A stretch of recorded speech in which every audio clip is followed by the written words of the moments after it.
Praise the Lord. Hallelujah. സർവശക്തനായ ദൈവം നമ്മളെ എല്ലാവരെയും സമർത്ഥമായിട്ട് അനുഗ്രഹിക്കട്ടെ എന്ന് പ്രാർത്ഥിക്കുന്നു.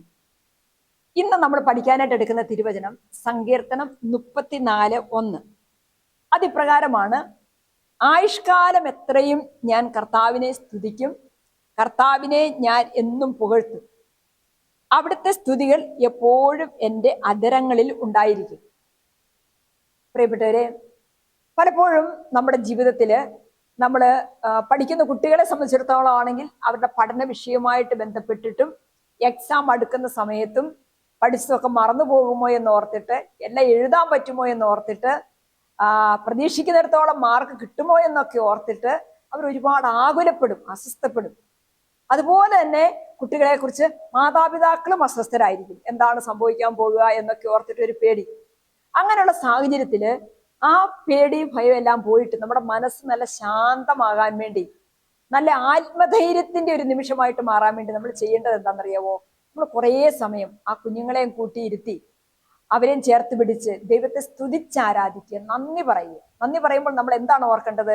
വിദ്യാഭ്യാസത്തിന്റെ കാലഘട്ടങ്ങളിൽ ഇന്നോളം ദൈവം നമുക്ക് നൽകിയ വിജയത്തെ ഓർത്ത്, അനുഗ്രഹത്തെ ഓർത്ത്, ദൈവം നമുക്ക് നൽകിയിരിക്കുന്ന ബുദ്ധിശക്തിയെ ഓർത്ത്, ഓർമ്മശക്തിയെ ഓർത്ത്, പഠന വിജയങ്ങളെ എല്ലാം ഓർത്തിട്ട് ദൈവത്തിന് നന്ദി പറയുക, ദൈവത്തെ സ്തുതിച്ച് ആരാധിക്കുക. അതുകൊണ്ടാണ് വചനം പറയുന്നത്, സങ്കീർത്തനം 146:2 പറയുന്നു: ജീവിതകാലം മുഴുവൻ ഞാൻ എൻ്റെ ദൈവത്തിന് കീർത്തനം പാടും. ദൈവം തന്ന അനുഗ്രഹങ്ങളെ ഓർക്കുവാണ്, കീർത്തനം പാടുകയാണ്, ദൈവത്തിന്റെ കൃപകളെ ഏറ്റുപറയുകയാണ്.